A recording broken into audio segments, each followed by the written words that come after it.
Welcome to Crosspointe. Welcome to Crosspointe. Welcome to Crosspointe. We are an inclusive faith community seeking to live out the loving, just, and generous way of Jesus. We are participants in a long tradition. It's less concerned with doctrines and dogma that demand total agreement, but a life to be lived, enjoyed, and given away to others. What unites us is a growing awareness that life is precious. That we are made by love in order to love. This community is comprised of and affirms the entire human family. Regardless of race, age, creed, physical abilities, marital or economic status, gender identity, or sexual orientation. So, if you're curious and have come to see, if you are tired and have come to rest, if you are grateful and have come to share, if you are wounded and have come to heal, if you're joyful and have come to celebrate, if you are uprooted and have come to belong, welcome home. Welcome home. Welcome home. Welcome home.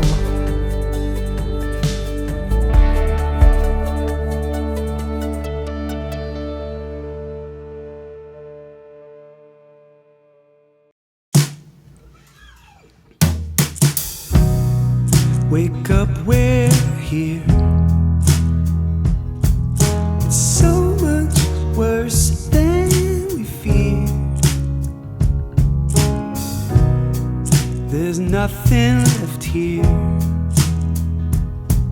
Our country has disappeared. With the winter trees bleeding, leave red blood. Summer sweet dreaming, April blush, but none of that is ever gonna mean as much to me again.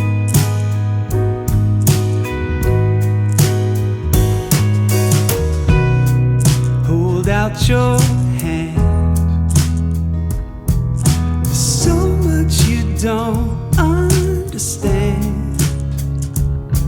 Stick as close as you can. All of our best laid plans. You got the white clouds hanging so high above you. You got the helicopters dangling, angling to shoot the shots to feed the hungry weekend news crew.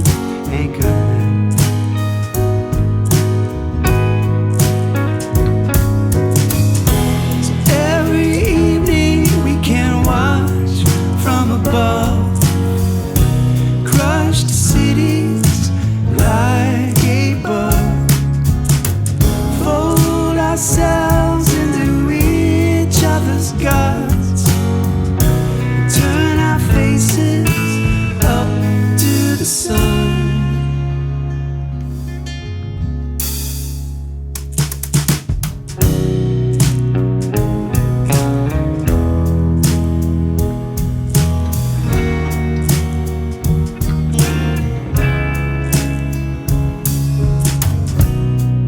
I won't take no.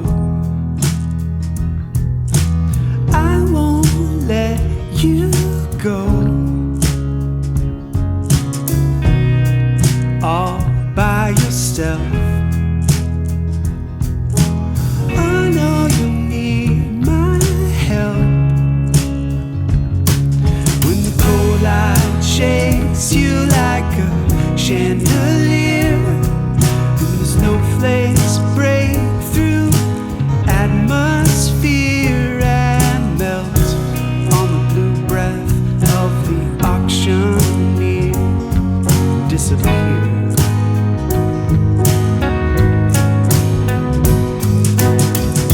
So every evening we can watch from above crushed cities like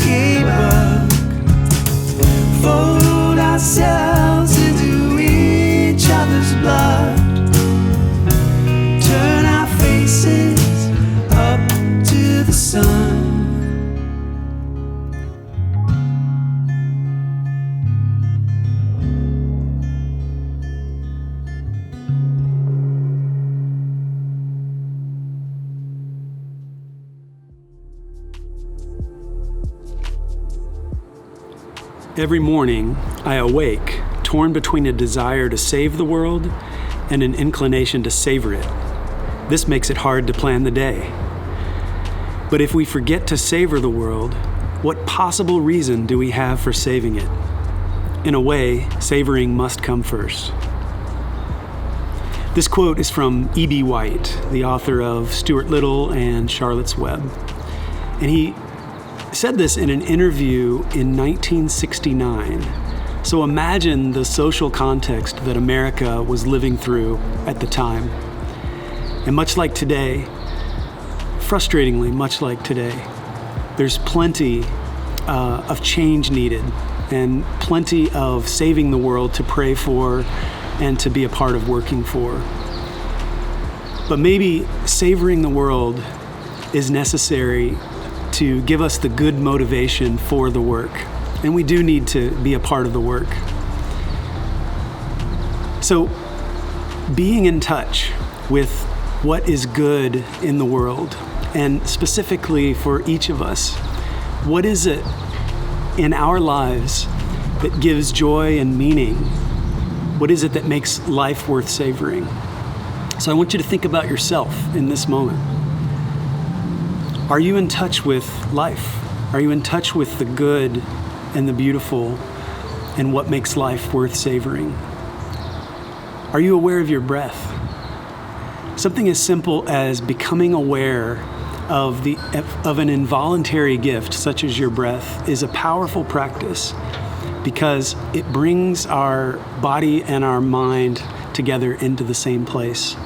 It brings us into the present moment, and we can be aware of life and the gifts that life offers to us. So think about yourself. Where are you sitting right now? I don't know if you're watching this on Sunday morning or if you're watching it later in the week, but think about your surroundings. What room are you in? What space are you in? Who's around you? What gifts are there for your ears? What sounds are happening around you that remind you of life and the gift of life? What gifts are there for your eyes to take in and to savor? Let's just be aware of our breath. Let's take a few breaths and concentrate on it all the way in and all the way out. So let's just take a few breaths.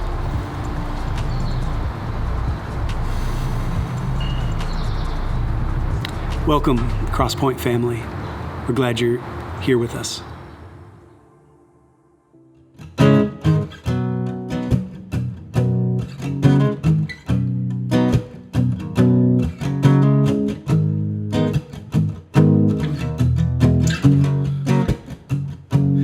Be here now, no other place to be, or just sit there dreaming of how life could be if we were somewhere better, somewhere far away from all our worries. Well, here we are. You are the love of my life. Be here now, no other place to be. All the doubts that linger, just set them free. Let good things happen, let the future come into each moment like a rising sun. You are the love of my life. You are the love of my life. Yeah, you know you are. Sun comes up and we start again. Sun comes up and we start again. Sun comes up and we start again. Sun comes up and we start again. Sun comes up and we start again. Sun comes up and we start again. It's all new today. All we have to say is be here now.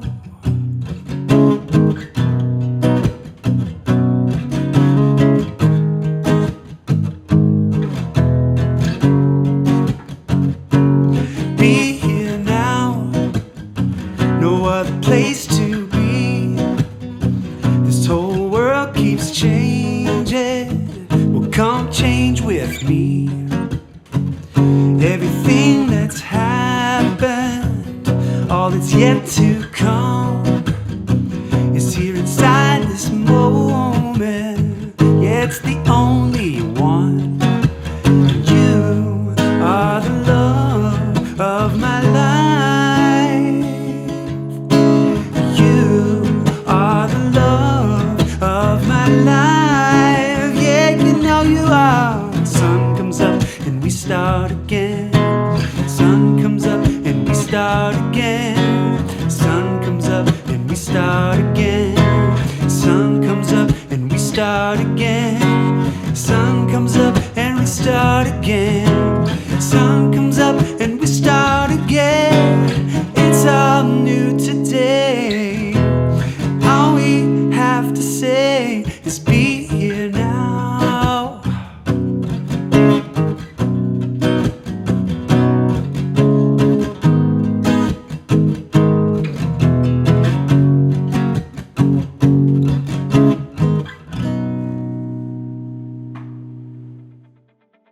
God, we just ask you that you help us to be present, to be here for our life. We ask that you allow us to be still and to listen, to lean in and trust that maybe you want to speak to us through the songs, through the prayers, through the thoughts, the message that's offered today. We just ask that you speak to us and allow us to be open and to be concentrated on what it is that you want us to focus on in this time. Thanks for bringing us together as a community. And it's in the name of Christ that we pray together. Amen. Good morning, everyone. Thanks so much for being with us today. There's a couple of things I want to let you know about. First, if you would like to participate with Crosspointe online through online virtual gatherings, or if you would like to contribute financially to Crosspointe's ministry and the things that we do, you can find information at crosspointe.org/online-gatherings or crosspointe.org/contribute. There's multiple ways to participate, both virtually and financially. You can participate financially through mail, through PayPal, through texting, by donating stock options, many ways to contribute that way, and also many ways to connect with us and with other people online.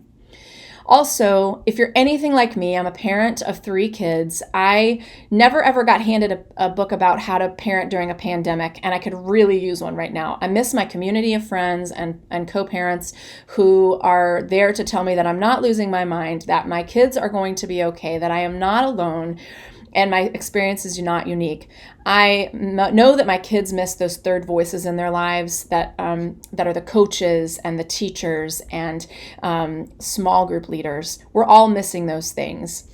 Our family ministries team has done a phenomenal job of offering some ways for you to connect, to get encouragement, to be someone you can talk to and they'll listen. If you're interested in finding out how to do that, you can go to crosspointe.org/coffee-chats. You bring your own coffee and you sign up to chat with our student pastor or somebody on our student ministries team who has great experience as either parenting or into the minds of a middle or high schooler.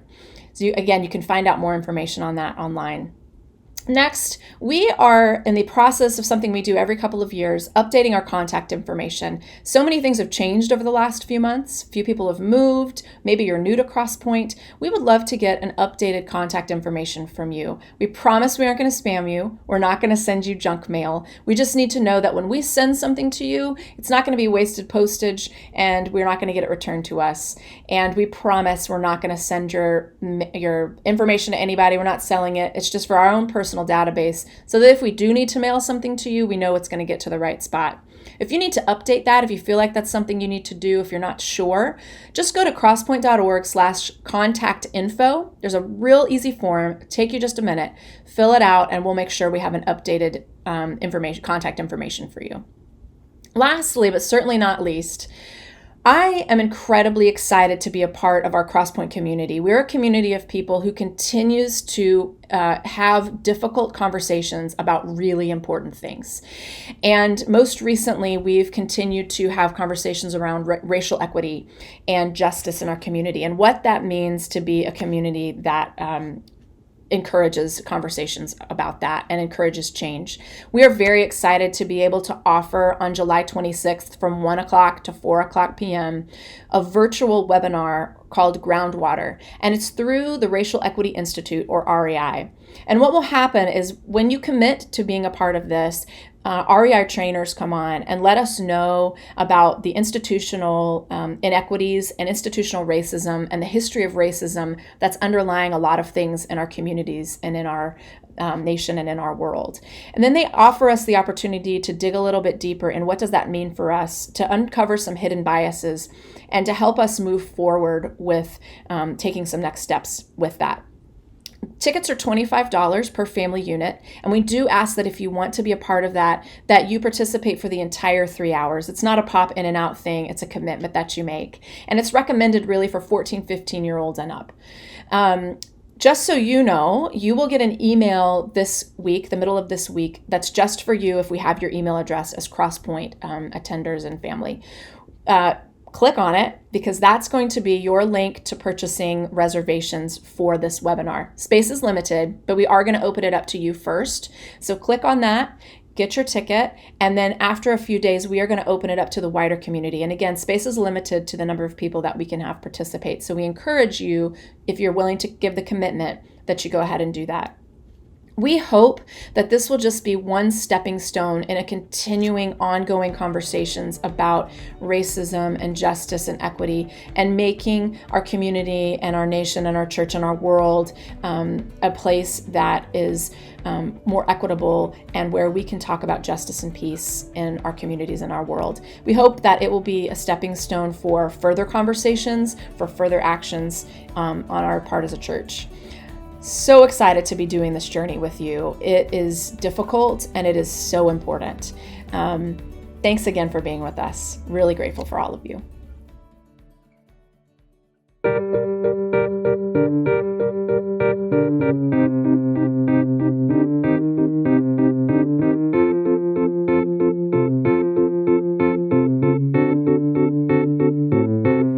Come, Holy Ghost.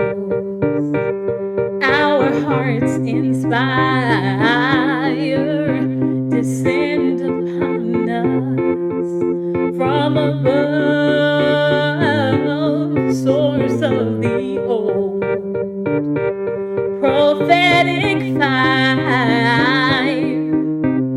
fountain of life, fountain of love.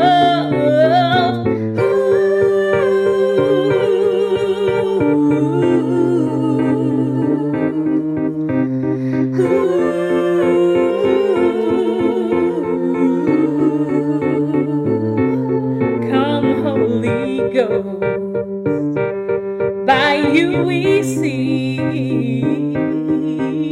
the prophets wrote and spoke, and in you we will believe, unlock the truth, yourself the key, unseal the sacred book, until Jesus we receive.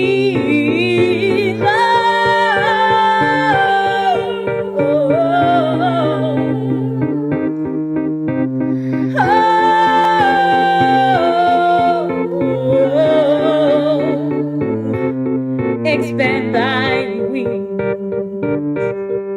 celestial dove, brood over our souls tonight, replace it with your love on our trouble.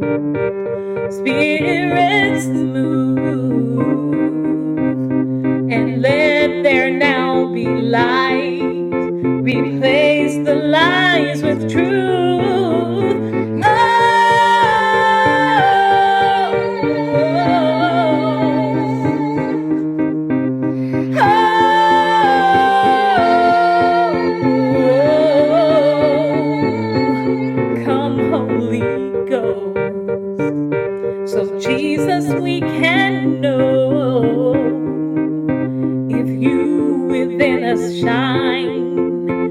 with you within us flow, and we sing with all the saints below, the depths of love divine that the world may know. We are yours, we are yours, we are yours, we are yours.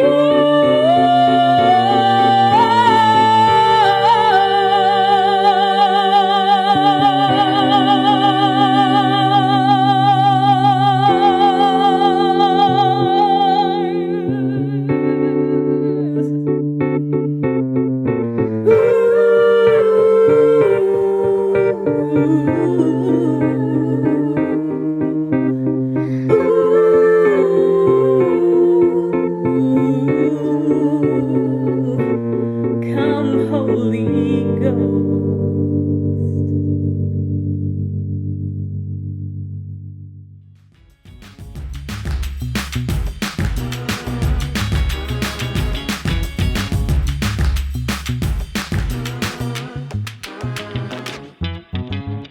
One of the 10 commandments, the third commandment, we traditionally read this way: don't take the Lord's name in vain. And we've come to accept that what that means is don't turn the word God into a cuss word. And that's probably a good idea, but that's not actually what the commandment is getting at. What it's actually saying is this in Exodus 20. You shall not make wrongful use of the name of the Lord your God, for the Lord will not acquit anyone who misuses his name. So it's more than using God's name as a profanity. It's don't attach God's name, God's reputation, God's essence to the wrong stuff. Don't have an idea and say, thus saith the Lord, if it's your idea. It's interesting too, because in those 10 commandments, the 8th one reads, you shall not bear false witness against your neighbor.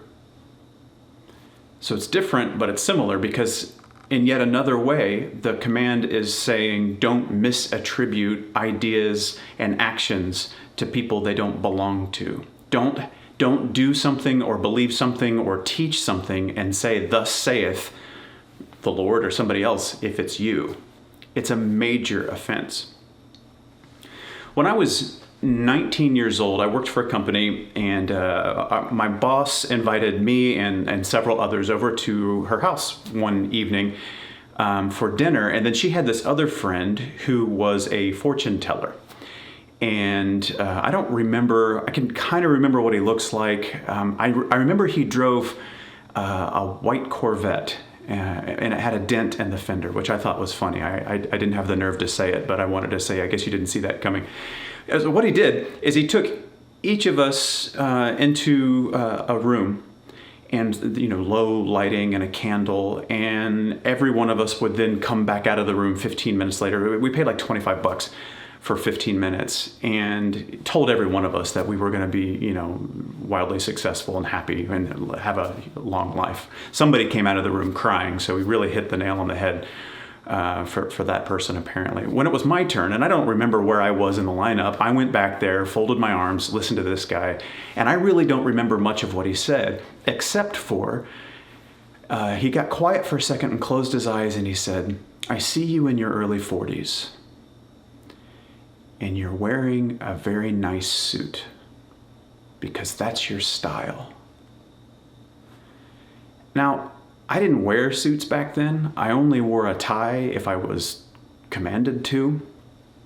And so I remember thinking, I'm going to be very different in 20-some years, because I don't care about nice suits right now. But apparently later on, he thinks that that's who I'm going to be. I don't just wear suits, but it's going to be my style. Anyway, so I paid the guy and didn't take it very seriously, but I thought about it and thought about it and thought about it. And I got really scared in my late 20s, early 30s, because it would pop into my head once or twice a year. I wondered, was he seeing me in a coffin? Is that why I had a suit on? Am I going to die in my early 40s? I can tell you now, I'm mid 40s. I'm still a t-shirt guy.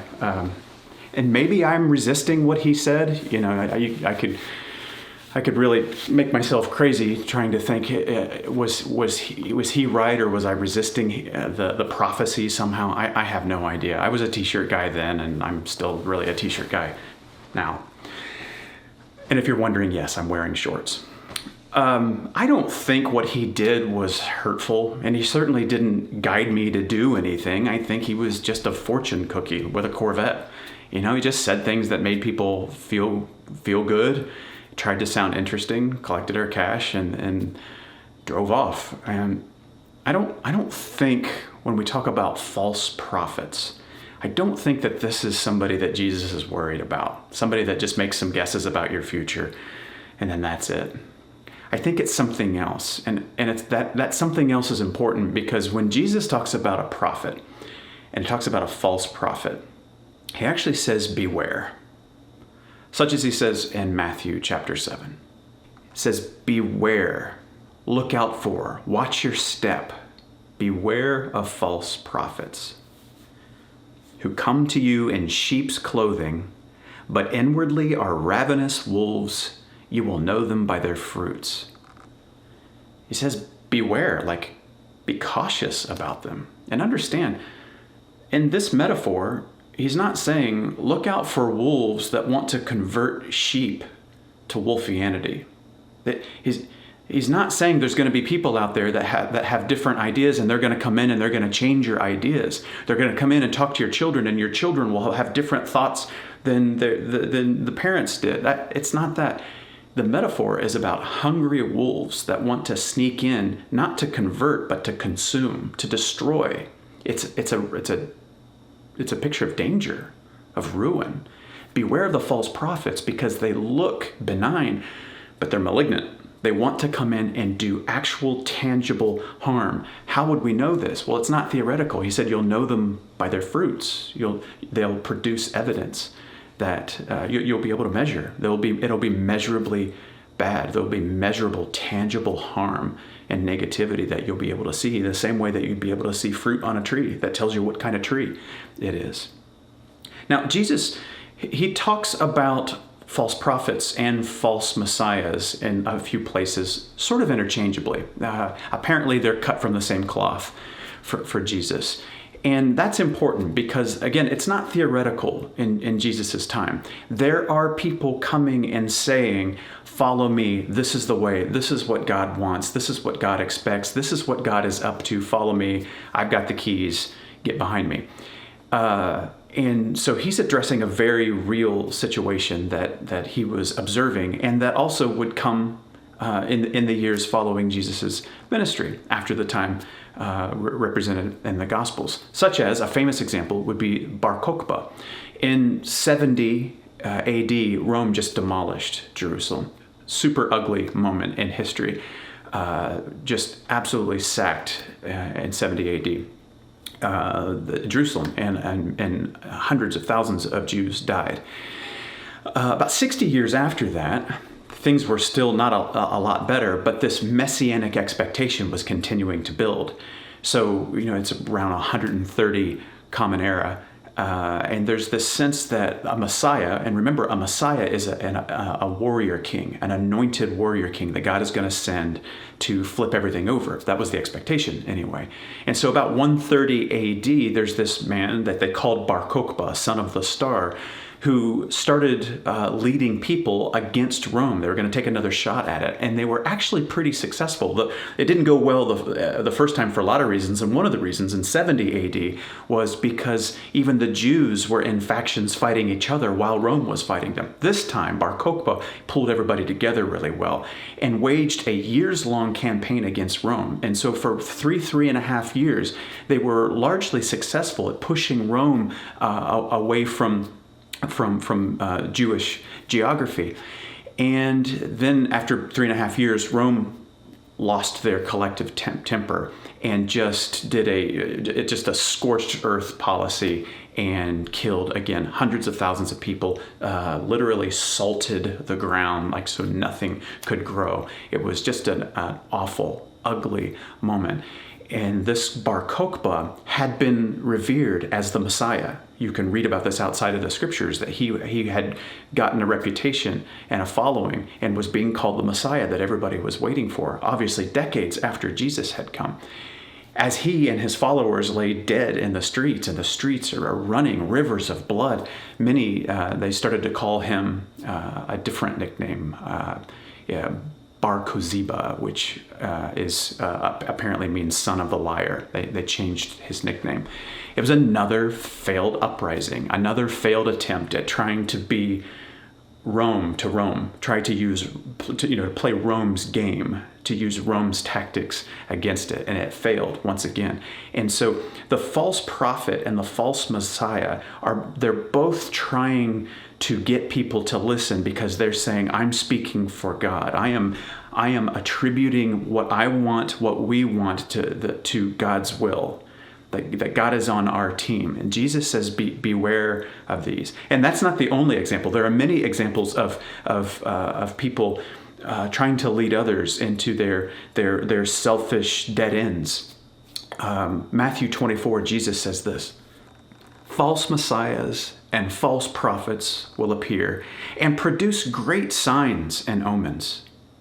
They're going to appear to produce great results, to lead astray, if possible, even the elect, even those who should know better. Take note, I have told you beforehand. So if they say to you, look, he is in the wilderness, do not go out. If they say, look, he's in the inner rooms, don't buy it. The false prophet and the false Messiah are trying then and now to speak for God, and they're really only speaking for themselves. To great negative effect for those who are listening. Then and now, the false prophet insists that violence is God's means to peace. Then and now, the false prophet insists that exclusion is God's way, that to purify us, we have to purge them. Then and now, the false prophet insists that God's love is conditional. Even if they say it's unconditional, if you listen, they're saying it's conditional. God loves you so much, but God will not treat you well or be good to you until, and then there's all these things that you got to do. You've got to make yourself more lovable, or the way that it's actually put is you've got to remove the things that make you less lovable. The false prophet insists that God's love is conditional. The false prophet insists that God's love and God's justice are different things, as though God has two minds about how God encounters humanity. God loves so much. You'll hear this. God loves you, but God is also just. Like God has to switch gears and apply a different part of God's brain to deal with sin. But love and justice are the same thing. They're just multiple ways of talking about the same personality of the divine. The false prophet insists that God's blessings are going to be found in achievement, in acquisition, money, possessions, power, influence, popularity, health. And so when those things start to fade, the false prophet insists, well, it's because something you're doing or have done is making you fall from God's favor. The false prophet is more concerned about what about these verses than what about these actual people. The false prophet often lifts up principles higher than people. And all of this is wrapped in Bible language and God language and moralizing, Bible quotes. It all seems to come from and represent God. And interestingly, the false prophet, the spirit of the false prophet, is very quick to point to others and say, false teacher, false prophet. It's always somebody else that's a false prophet.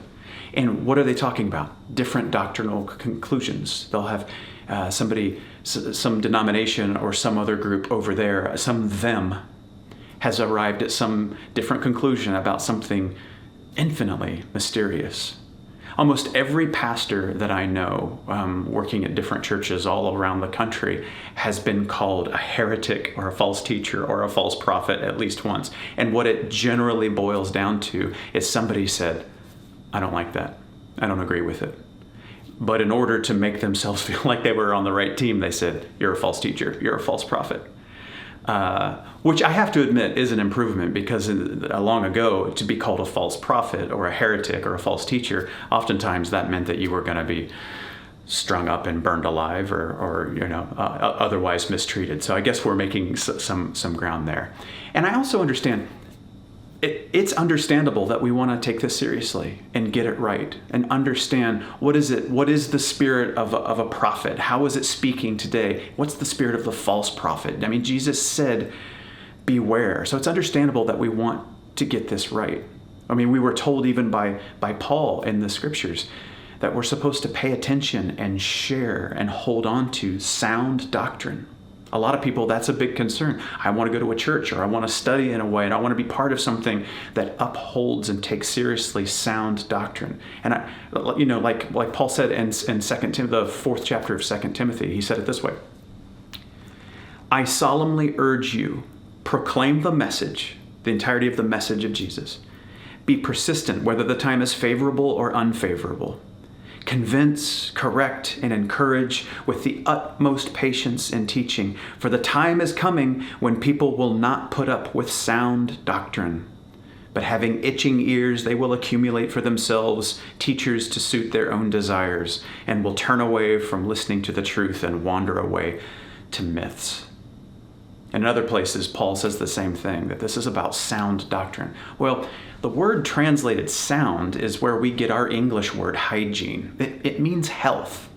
We hear sound, it feels concrete and rigid, but it's the same word translated when Jesus heals someone's body, that their body is now sound. And we know this even in English. When somebody's safe and sound, we don't mean they're safe and accurate. It means they're bodily in a good place. Their human existence is in a good space.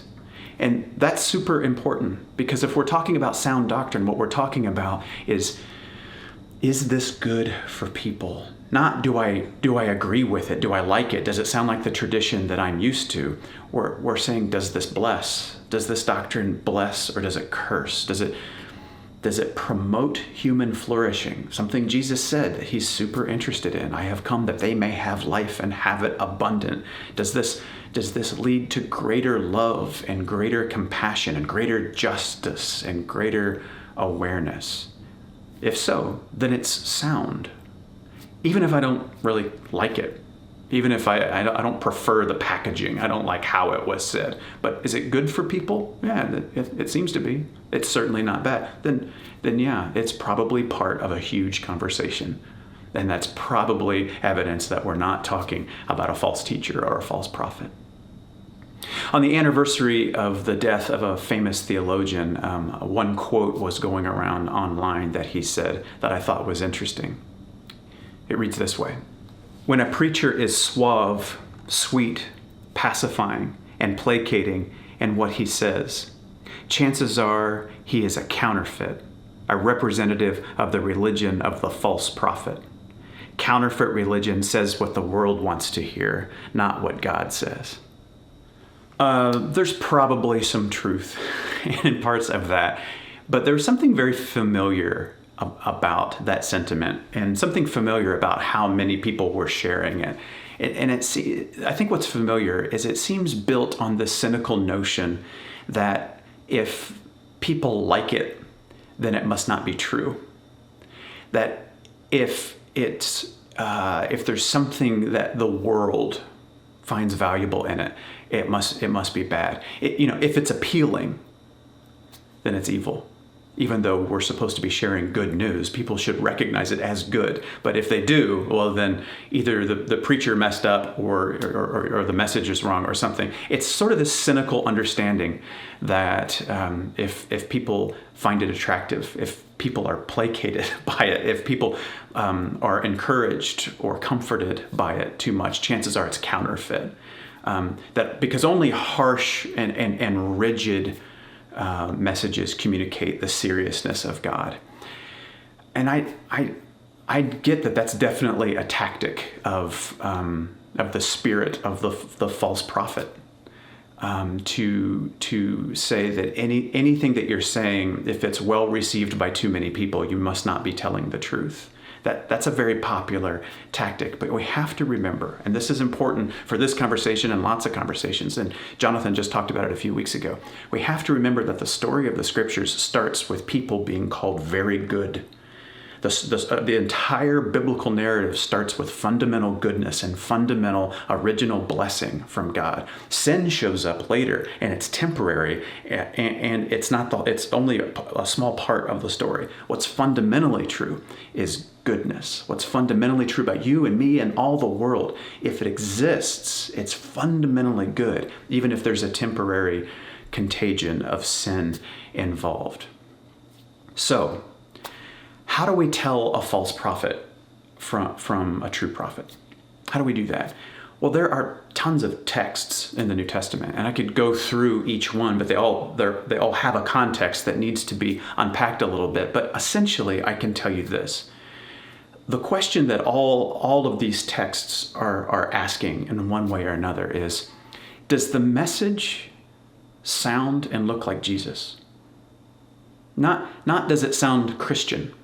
And not is it biblical? Not when somebody's speaking, do they sound Christian or is their argument biblical? Those two words are abstractions you can tuck anything into. They mean everything, and so they mean nothing. To use adjectives like Christian and biblical is a way of glossing over that there's no real specificity happening. The question is this like Jesus? Does this align with the person of Jesus in the Gospels? Does it look and sound like what he said and did? It's going to beg some other questions to ask that one. Sure, I understand that. But it's an important question to ask. Is this a false prophet or is this a real prophet? Is this the spirit of false prophecy or a true prophet? Well, does it sound like Jesus of Nazareth? Again, not is it biblical, not is it Christian, but does it sound like Jesus of Nazareth? So knowing that oversimplifies some, to ask that question, and even in an extreme binary, does this sound like Jesus? Or does this sound more like the powerful, devoted people who killed him? That's a valid question, because there's a lot of God language involved in the crucifixion of Jesus. The people who had the Bible memorized didn't recognize the Son of God when confronted with him. So I know it's an oversimplification, but it's important that we do more than just try to figure out a definition or make distinctions. I want us to realize Jesus said, "Beware of the false prophet" to people who were sitting at the table with him. Beware the false prophet. That's something he said to his followers that got almost nothing right except for love. They were confused and wrong and backward about almost everything except for their capacity to love self-sacrificially their neighbor, their enemy. That's about the only thing they ever were able to get right. So it's important to understand that Jesus doesn't say, beware of those who've come to different conclusions about the Trinity, about communion, about baptism, about hell, about what family means, about which translation of the Bible to use, and what does church mean and not mean, and was there a stegosaurus on the ark, and all of that stuff that people get hung up on. He never says beware of that. He says beware the false prophet. Because what they're trying to do is use God's name but actually hurt people who need helped and need loved. Beware of those who misattribute God talk and even Jesus's reputation with their own uninspired, broken ego ideas. And it's important too not to ask who's lying, because most people don't lie on purpose about these things that they're getting wrong. I'm wrong all the time, but that's different than I lie about these things all the time. And it's not to think that the spirit of the false prophet is only out there. When Jesus says beware, I think he's saying pay attention to it, because it can be in me. It can be in you. It can be in us. The spirit of the false prophet, the idea that each of us is capable of that disastrous math equation where you take fear and ignorance and the Bible and then multiply it by an audience. Each of us is capable of promoting our own ideas while saying, "Thus saith the Lord." The Bible says so. So beware that misattribution of God's name to our ideas. Beware of those who use God language to preserve the world as they prefer it. The way the world is good for me, even though it harms others. Beware of those who use God language to preserve the empire or to protect those at the top of it because they want to be drawn into that tier. Beware of those who want to preserve the us and them, are always looking for ways of making an us and a them, and they have all their Bible verses and all their common sense arguments. Beware of those who want to preserve the fruit of the ego. Beware of those who protect corruption and justify cutting corners and that sort of brokenness. Beware those voices that try to preserve what is actually propped up by lust and greed. Beware of those who want justice, but when you really look closely, it's justice for some. Everybody else has to work hard. Everybody else has to just put their boots on and try a little bit harder. It's not justice for all, it's justice for some. Beware of those voices. Beware of those voices who they want to preserve their own tradition and they refuse any critique of their own tradition because any analysis of their own narrative, their own tradition, their own team, well, that would represent that they were associated with villains and there's no self-critiquing. Beware of those who just by default are the good guy and you're not allowed to ask them any questions and they certainly aren't going to ask any questions. Beware of those who use fear and control and say it's God's doing. Beware of those who need enemies because that's what gives their team its shape. Beware of those voices who will leverage things like patriotism to ensure that there's a clear them so that us has its contour more clearly defined. Beware those who call violence peace, who have all these justifications for why the only way to get to peace is through violence, and that peace means to be in constant preparation for war and for conflict and for winning. Beware of those who use generalities like God and biblical and faith and loyalty and devotion and tradition, but the object of these words is less clear. Beware of those who curiously avoid using Jesus's actual words and Jesus's actual life when they're trying to find biblical support for what they're saying.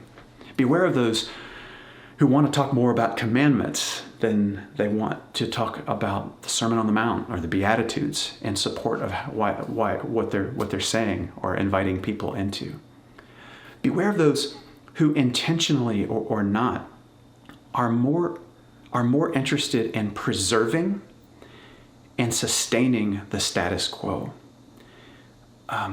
than joining Jesus to love those who were crushed by the status quo. Beware. Beware not just out there. Beware when it happens in here. Beware of being tempted to be led by that voice, that internal voice, rather than the voice of Christ inviting us into something better.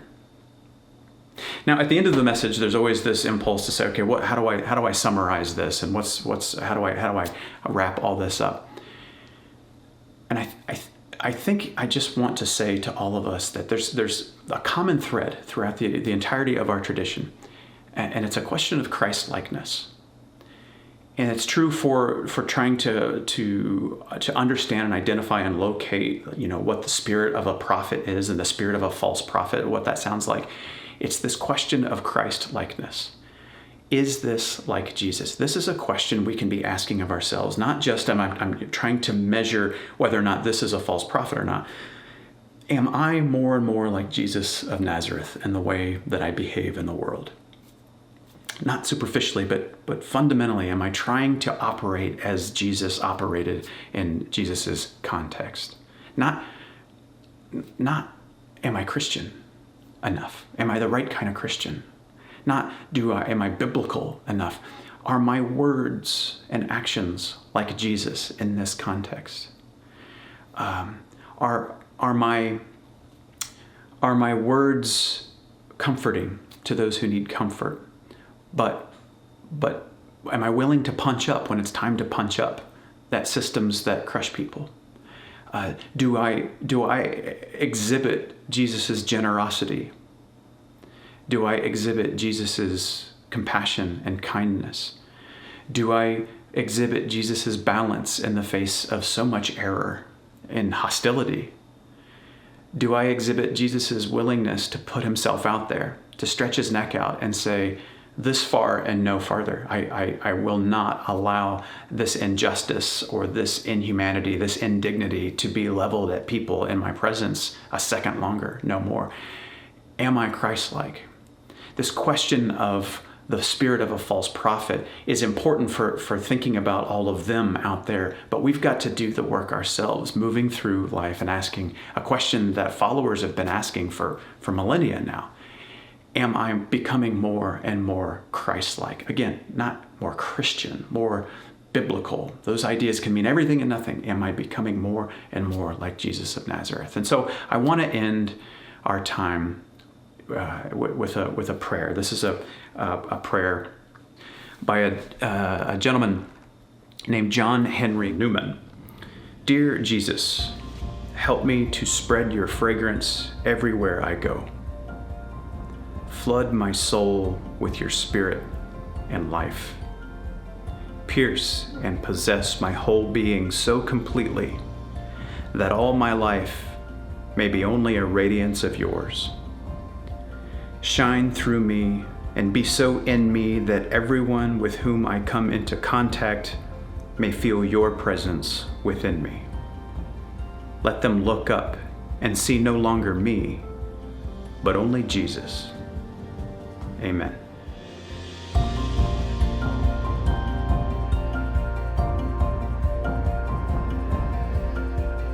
Thank you for joining us today, and welcome home. If you are in need of assistance during this crisis, please reach out at crosspoint.org/help.